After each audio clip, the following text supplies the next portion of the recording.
ನಮಸ್ಕಾರ. ಇವತ್ತು ನಾವು ಒಂದು ಬಹಳ ಗಂಭೀರವಾದ ಮನಕಲಕುವ ವಿಷಯದ ಬಗ್ಗೆ ಮಾತಾಡೋಣ ಅಂತಿದ್ದೀವಿ. ರುವಾಂಡಾದ ಕಿಬೆಹೋ ಅನ್ನೋ ಒಂದು ಸಣ್ಣ ಹಳ್ಳಿಯಲ್ಲಿ ನಡೆದ ಕೆಲವು ಘಟನೆಗಳು. ನಮ್ಮತ್ರ ಒಂದು ವರದಿ ಇದೆ. ಕಿಬೆಹೋವಿನ ಮಾತೆಯ ದರ್ಶನಗಳು, ಸಂದೇಶಗಳು, ಆಮೇಲೆ ಚರ್ಚ್ ಅದನ್ನ ಹೇಗೆ ಸ್ವೀಕರಿಸಿತು ಅನ್ನೋದ್ರ ಬಗ್ಗೆ.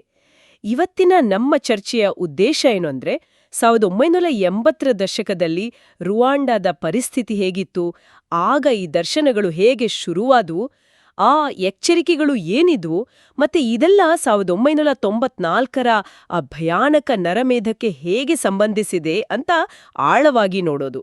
ಸರಿ, ಶುರು ಮಾಡೋಣವಾ? ಖಂಡಿತ. ನೋಡಿ, ಈ ಕಿಬೆಹೋ ಘಟನೆಗಳು ಬರೀ ಒಂದು ಧಾರ್ಮಿಕ ವಿಷಯ ಅಷ್ಟೇ ಅಲ್ಲ. ಆ ಕಾಲದ ಸಾಮಾಜಿಕ, ರಾಜಕೀಯ ಪರಿಸ್ಥಿತಿ, ಆಮೇಲೆ ಭವಿಷ್ಯವಾಣಿ ಮತ್ತೆ ಒಂದು ದೊಡ್ಡ ದುರಂತ, ಇವೆಲ್ಲದರ ನಡುವಿನ ಒಂದು ಸಂಕೀರ್ಣ ಸಂಬಂಧವನ್ನ ಇದು ತೋರಿಸುತ್ತೆ. ಆ ಸಮಯ, ಆ ಸಂದರ್ಭ ಇದೆಯಲ್ಲ, ಅದು ಬಹಳ ಮುಖ್ಯ ಇಲ್ಲಿ. ಹೌದು. ಹಾಗಾದ್ರೆ ಆ ಸಮಯದ ಬಗ್ಗೆನೇ ಮೊದಲು ಮಾತಾಡೋಣ. 80ರ ದಶಕದ ಶುರುವಿನಲ್ಲಿ, ಅಂದ್ರೆ ಈ ದರ್ಶನಗಳು ಕಾಣಿಸ್ಕೊಂಡಾಗ ರುವಾಂಡ ಹೇಗಿತ್ತು? ವರದಿಯಲ್ಲಿ ಜನಾಂಗೀಯ ಉದ್ವಿಗ್ನತೆ ಬಗ್ಗೆ ಹೇಳಿದ್ದಾರೆ. ಹೌದು, ರುವಾಂಡ ನೋಡಕ್ಕೆ ಸುಂದರ ದೇಶ. ಆದ್ರೆ ಅದರ ಇತಿಹಾಸದಲ್ಲಿ ಹಿಂಸೆ ತುಂಬಿಕೊಂಡಿದೆ, ಮುಖ್ಯವಾಗಿ ಹುಟು ಮತ್ತು ಟುಟ್ಸಿ ಜನಾಂಗಗಳ ನಡುವೆ. ಏನ್ ಹೇಳಿ, ಬಹಳ ಹಿಂದಿನಿಂದೂ ದ್ವೇಷ ಇತ್ತು. ಆಮೇಲೆ ವಸಾಹತುಶಾಹಿಗಳು ಬಂದ್ರು. ಮೊದಲು ಜರ್ಮನಿ, ಆಮೇಲೆ ಬೆಲ್ಜಿಯಂ. ಅವರು ಈ ವಿಭಜನೆಯನ್ನ ಇನ್ನೂ ಜಾಸ್ತಿ ಮಾಡಿದ್ರು. ಮುಖ್ಯವಾಗಿ 1935ರಲ್ಲಿ ಒಂದು ಗುರುತಿನ ಚೀಟಿ ವ್ಯವಸ್ಥೆ ತಂದ್ರು ನಾಡಿ. ಓಹೋ, ಐಡಿ ಕಾರ್ಡ್ಸ್. ಹೌದು, ಅದು ಜನಾಂಗ ಯಾವುದು ಅಂತ ಅಧಿಕೃತವಾಗಿ ಬರೆದು ಆ ವಿಭಜನೆಯನ್ನ ಒಂಥರ ಶಾಶ್ವತ ಮಾಡಿಬಿಡ್ತು. ಅಂದ್ರೆ ನವೆಂಬರ್ 1981ರಲ್ಲಿ ಮೊದಲ ದರ್ಶನ ಆದಾಗ ಈ ಜನಾಂಗೀಯ ದ್ವೇಷ ಒಂಥರ ಕುದೀತಾ ಇತ್ತು ಅಂತನಾ? ಖಂಡಿತವಾಗಿಯೂ. ವರದಿ ಅದನ್ನೇ ಹೇಳುತ್ತೆ. ಸರ್ಕಾರವೇ ಒಂದ್ ರೀತಿ ಈ ದ್ವೇಷವನ್ನ ಪೋಷಿಸ್ತಿತ್ತು. ಅಂಥ ಒಂದು ಸಂದಿಗ್ಧ ಪರಿಸ್ಥಿತಿಯಲ್ಲೇ ಈ ದೈವಿಕ ಎಚ್ಚರಿಕೆಗಳು ಬಂದಿದ್ದು ಅನ್ನೋದು ಗಮನಿಸಬೇಕಾದ ಅಂಶ. ಪಶ್ಚಾತ್ತಾಪ ಪಡಿ, ಬದಲಾಗಿ ಅಂತ ಕರೆ ಕೊಡ್ಲಾಗಿತ್ತು. ಇಲ್ಲಾಂದ್ರೆ ಈ ಅನ್ಯಾಯ, ಈ ದ್ವೇಷ ಮುಂದೆ ದೊಡ್ಡ ಅನಾಹುತಕ್ಕೆ ಕಾರಣ ಆಗುತ್ತೆ ಅನ್ನೋ ಸ್ಪಷ್ಟ ಸೂಚನೆ ಇತ್ತು. ಈ ದರ್ಶನಗಳು ನಡೆದಿದ್ದು ಎಲ್ಲಿ? ಕಿಬೆಹೋ ಅಂತ ಹೇಳಿದ್ರಿ? ಹೌದು. ಕಿಬೆಹೋ ಅನ್ನೋದು ರುವಾಂಡಾದ ನೈಋತ್ಯ ಭಾಗದಲ್ಲಿರೋ ಒಂದು ಸಣ್ಣ ಹಳ್ಳಿ. ಸುಂದರವಾಗಿದೆ, ಆದರೆ ತುಂಬಾ ಬಡತನ, ಬರಗಾಲ ಇರೋ ಪ್ರದೇಶ ಅದು. ಅಲ್ಲಿ ಕಿಬೆಹೋ ಕಾಲೇಜ್ ಅಂತ ಒಂದು ಕ್ಯಾಥೋಲಿಕ್ ಚರ್ಚ್ನವರು ನಡೆಸೋ ಹೆಣ್ಣುಮಕ್ಕಳ ಬೋರ್ಡಿಂಗ್ ಶಾಲೆ ಇತ್ತು. 1967ರಲ್ಲಿ ಶುರುವಾಗಿದ್ದು. ಮುಖ್ಯವಾಗಿ ಅಲ್ಲೇ ಈ ದರ್ಶನಗಳು ಆಗಿದ್ದು. ಶಾಲೆಯಲ್ಲಿ ಇದಕ್ಕೆಲ್ಲ ಹೇಗೆ ಪ್ರತಿಕ್ರಿಯಿಸಿದ್ರು? ಅಂದ್ರೆ ಸುಲಭವಾಗಿ ನಂಬುದ್ರಾ? ಇಲ್ಲ, ಖಂಡಿತ ಇಲ್ಲ. ವರದಿ ಪ್ರಕಾರ ಶುರುವಿನಲ್ಲಿ ತುಂಬಾನೇ ವಿರೋಧ ಇತ್ತು.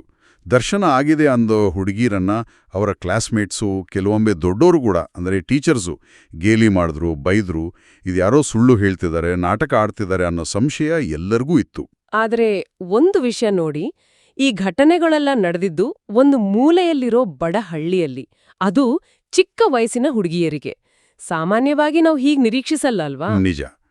ಇದು ಏನು ಧಾರ್ಮಿಕವಾಗಿ ನೋಡೋದಾದ್ರೆ, ದೇವರು ಕೆಲವೊಮ್ಮೆ ಪ್ರಬಲರಿಗೆ, ಅಧಿಕಾರದಲ್ಲಿರೋರಿಗೆ ಎಚ್ಚರಿಕೆ ಕೊಡೋಕೆ ಸಮಾಜದ ಅಂಚಿನಲ್ಲಿರೋ ದುರ್ಬಲರು ಅಂತ ಅನ್ಸೋರ್ನೇ ಆರಿಸ್ಕೊಳ್ತಾನೆ ಅನ್ನೋ ಒಂದು ನಂಬಿಕೆ ಇದೆಯಲ್ಲ, ಅದನ್ನ ಇದು ಪುಷ್ಟೀಕರಿಸುತ್ತೆ ಅನ್ಬೋದು.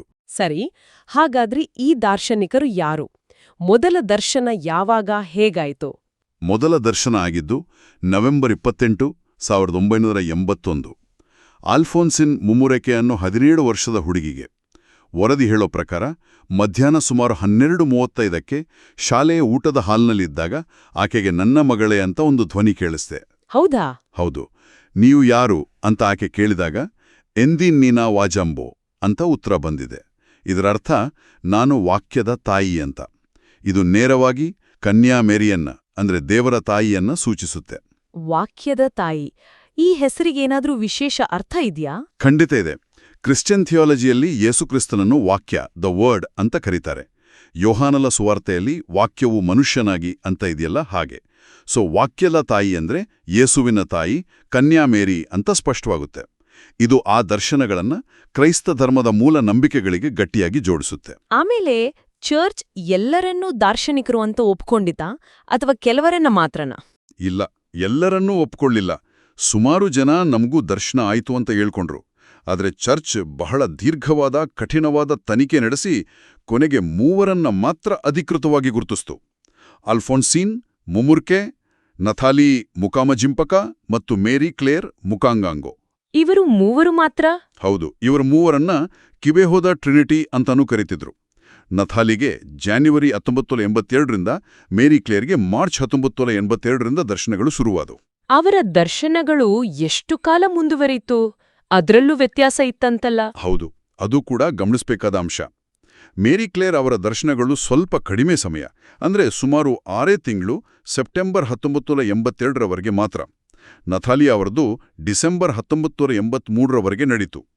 ಆದರೆ ಅಲ್ಫೋನ್ಸಿನ್, ಅಂದ್ರೆ ಮೊದಲ ದಾರ್ಶನಿಕ, ಅವರ ದರ್ಶನಗಳು ನಿಖರವಾಗಿ 8 ವರ್ಷಗಳ ಕಾಲ, ನವೆಂಬರ್ 28, 1989ರವರೆಗೆ ಮುಂದುವರೆಯಿತು. ಬಹುಶಃ ಇದು ರುವಾಂಡಾಕ್ಕೆ ನಿರಂತರವಾಗಿ ಪ್ರಾರ್ಥನೆ ಮಾಡಿ ಎಚ್ಚರವಾಗಿರಿ ಅನ್ನೋ ಸಂದೇಶ ಕೊಡ್ತಾ ಇತ್ತು ಅಂತ ಕೆಲವರು ಅರ್ಥೈಸ್ತಾರೆ. ಬೇರೆಯವರು ಹೇಳ್ಕೊಂಡ ದರ್ಶನಗಳ ಬಗ್ಗೆ ಏನು? ಚರ್ಚ್ ಯಾಕೆ ಒಪ್ಕೊಳ್ಳಿಲ್ಲ? ಹೌದು, ಸ್ಟೆಫಾನಿ, ಆಗ್ನೆಸ್, ವೆಸ್ಟೈನ್ ಅನ್ನೋ ಹುಡುಗಿರು, ಆಮೇಲೆ ಇಮ್ಯಾನ್ಯುಯಲ್ ಸೆಗಾಸ್ಟಾಷಾ ಅನ್ನೋ ಒಬ್ಬ ಯುವಕ ಕೂಡ ಇದ್ದ.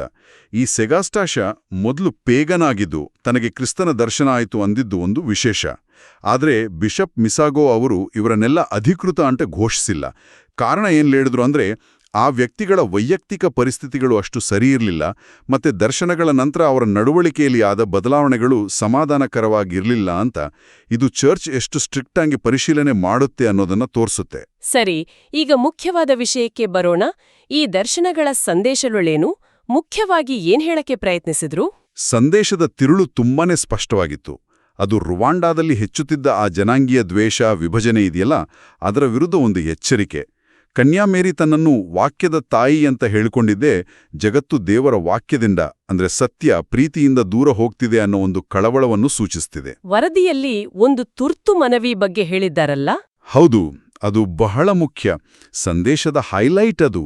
ಪಶ್ಚಾತ್ತಾಪ ಪಡಿ, ಪಶ್ಚಾತ್ತಾಪ ಪಡಿ, ಪಶ್ಚಾತ್ತಾಪ ಪಡಿ ಅಂತ 3 ಸಾರಿ ಒತ್ತಿ ಹೇಳಲಾಗಿತ್ತು. 3 ಸಾರಿ? ಹೌದು.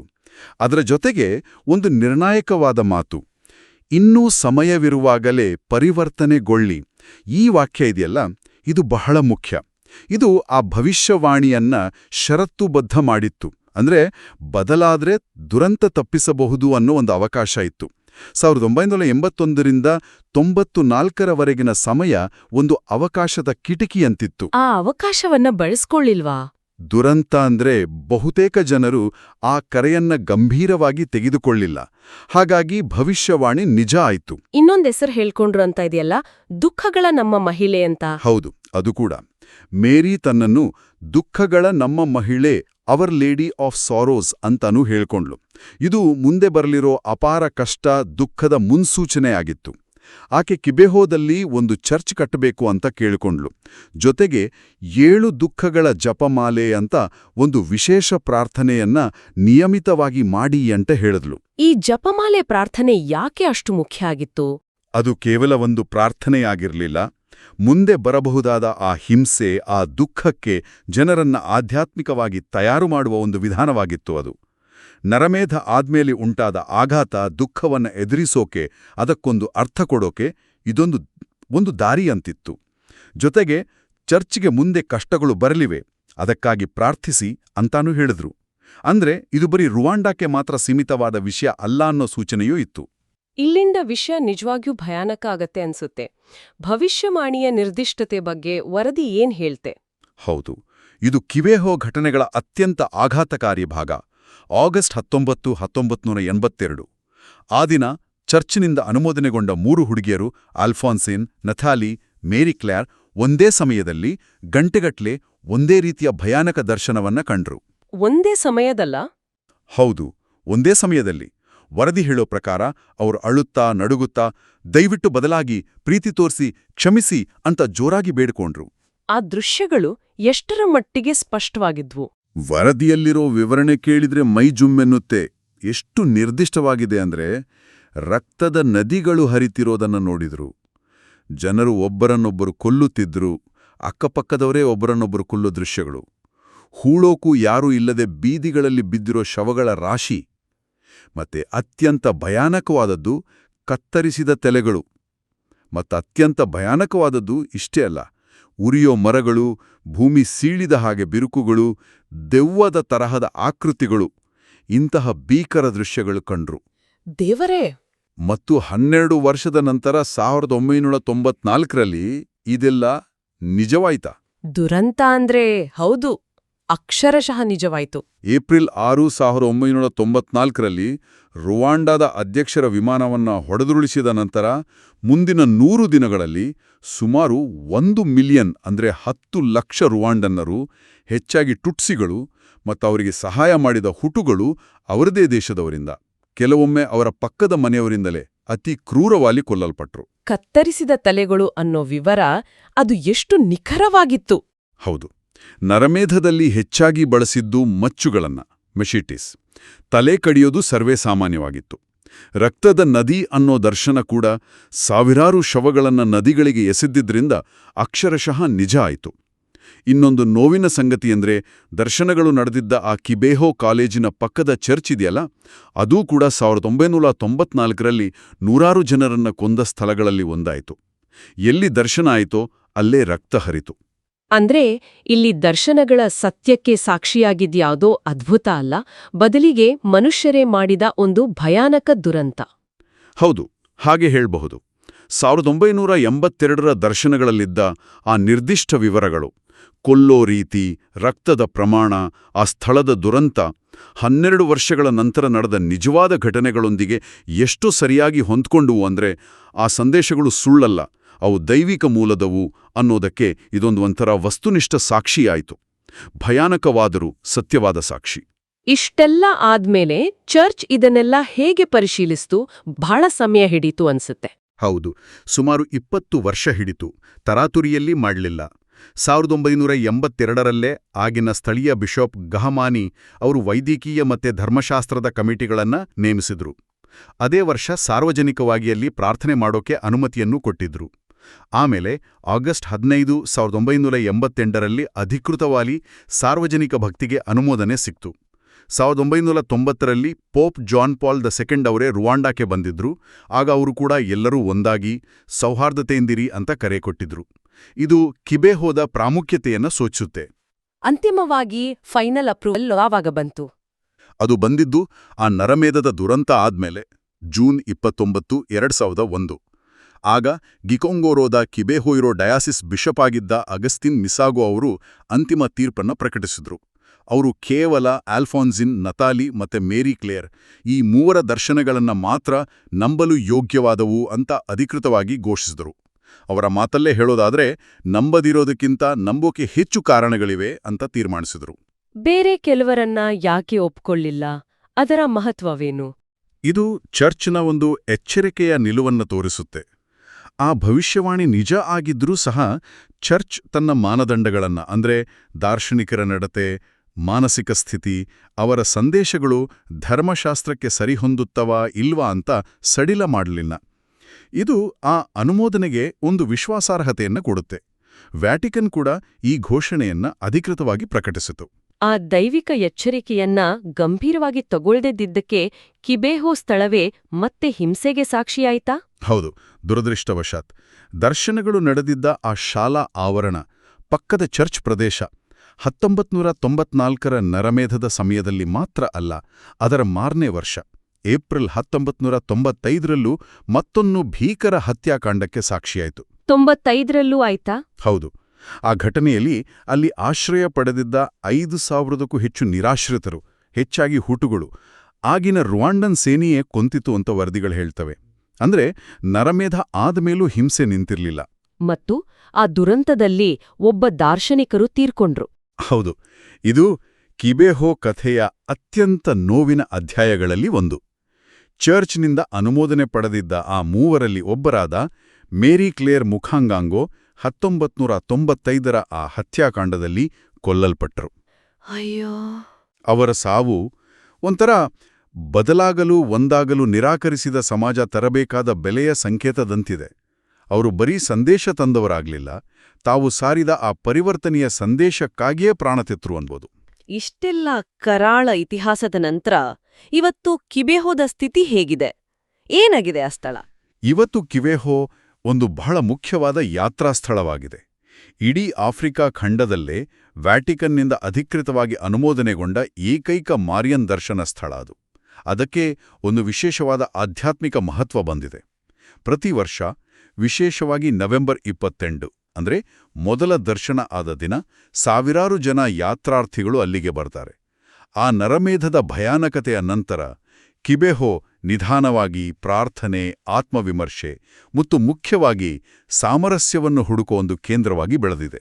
ಅಲ್ಲಿ ಒಂದು ದೊಡ್ಡ ಚರ್ಚ್ ಕಟ್ತಿದ್ದಾರಂತಲ್ಲ, ಅದ್ರ ಬಗ್ಗೆ ಹೇಳಿ.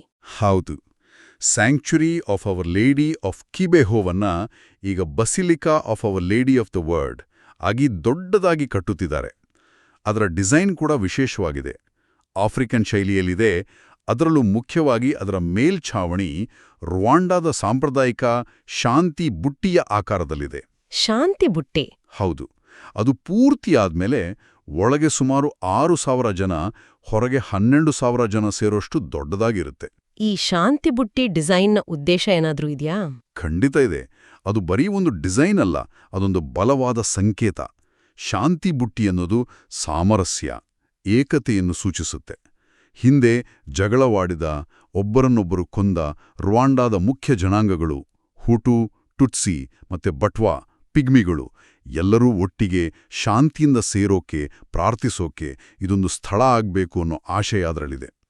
ಅಂದ್ರೆ ಎಲ್ಲಿ ದುರಂತದ ಮುನ್ಸೂಚನೆ ಬಂತೋ, ಎಲ್ಲಿ ದುರಂತ ನಡೀತೋ ಅದೇ ಸ್ಥಳವನ್ನ ಈಗ ರಾಷ್ಟ್ರೀಯ ಸೌಹಾರ್ದತೆ, ಆಧ್ಯಾತ್ಮಿಕ ಚೇತರಿಕೆಯ ಕೇಂದ್ರವಾಗಿ ಮಾಡೋ ಪ್ರಯತ್ನ ನಡೀತಿದೆ. ಹಾಗಾದ್ರೆ ಈ ಇಡೀ ಚರ್ಚೆಯಿಂದ ನಮ್ಗೆ ಸಿಗೋ ಮುಖ್ಯ ಪಾಠಗಳೇನು?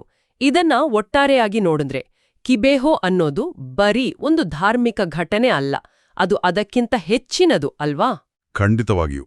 ಕಿಬೆಹೋ ಅನ್ನೋದು ರುವಾಂಡಾದ ಆ ಜನಾಂಗೀಯ ದ್ವೇಷ ಉತ್ತುಂಗದಲ್ಲಿದ್ದಾಗ ಬಂದ ಒಂದು ತುರ್ತು ಎಚ್ಚರಿಕೆ, ಬದಲಾಗಿ ಪ್ರಾರ್ಥಿಸಿ ಒಂದಾಗಿ ಅಂತ ಮಾಡಿದ ಕರೆಯದು. 1982ರ ಆ ಭವಿಷ್ಯವಾಣಿಗೂ 1994ರ ನರಮೇಧಕ್ಕೂ ಇರೋ ನೇರವಾದ, ಆಘಾತಕಾರಿ ಸಂಬಂಧವನ್ನ ನಾವು ಮರೆಯೋ ಹಾಗಿಲ್ಲ. ಹೌದು. ಅದರ ಜೊತೆಗೆ ಚರ್ಚ್ನ ಆ ದೀರ್ಘವಾದ ಪರಿಶೀಲನೆ, ಕೊನೆಗೆ ಮೇರಿ ಕ್ಲೇರ್ ಅವರ ಆ ದುರಂತ ಸಾವು, ಇದೆಲ್ಲ ಸೇರಿ ಈ ಕಥೆಯನ್ನ ಇನ್ನೂ ಹೆಚ್ಚು ಸಂಕೀರ್ಣ, ಮನಸ್ಸಿಗೆ ತಟ್ಟುವ ಹಾಗೆ ಮಾಡುತ್ತೆ. ಇವತ್ತು ಅದೇ ಜಾಗದಲ್ಲಿ ಸಾಮರಸ್ಯವನ್ನ ಕಟ್ಟೋ ಪ್ರಯತ್ನ ನಡೀತಿದೆ ಅನ್ನೋದು ಒಂದು ಆಶಾದಾಯಕ ವಿಷಯ. ನಿಜ. ಮತ್ತೆ ನೋಡಿ, ಕಿಬೆಹೋದ ಸಂದೇಶ ಬರೀ ರುವಾಂಡಾಕ್ ಮಾತ್ರ ಅಲ್ಲ, ಅದು ಇಡೀ ಜಗತ್ತಿಗೆ ಒಂದು ಎಚ್ಚರಿಕೆ. ಜನಾಂಗೀಯ ದ್ವೇಷ, ಸಮಾಜದಲ್ಲಿನ ಒಡಕು, ಅನ್ಯಾಯ ಇವನ್ನೆಲ್ಲ ನಾವು ಸರಿಪಡಿಸೋಕೆ ಪ್ರಯತ್ನ ಪಡೆದಿದ್ರೆ, ಮಾನವೀಯ ಮೌಲ್ಯಗಳ, ಆಧ್ಯಾತ್ಮಿಕ ಬದಲಾವಣೆಯ ಕರೆಯನ್ನ ನಾವು ನಿರ್ಲಕ್ಷಿಸಿದ್ರೆ ಅದರ ಪರಿಣಾಮಗಳು ಎಷ್ಟು ವಿನಾಶಕಾರಿ ಆಗ್ಬೋದು ಅನ್ನೋದೇ ಕಿಬೆಹೋದ ಶಾಶ್ವತ ಪಾಠ. ನಿಜಕ್ಕೂ ಇದು ಯೋಚನೆ ಮಾಡಬೇಕಾದ ವಿಷಯ. ಕಿಬೆಹೋ ಒಂದು ಇತಿಹಾಸ ಅಷ್ಟೇ ಅಲ್ಲ, ಅದು ಇವತ್ತಿಗೂ ನಮ್ಮೆಲ್ಲರೊಂದು ಎಚ್ಚರಿಕೆಯ ಗಂಟೆ. ಬಹುಶಃ ಕೇಳುಗರಿದನ್ನು ಯೋಚನೆ ಮಾಡ್ಬೋದು.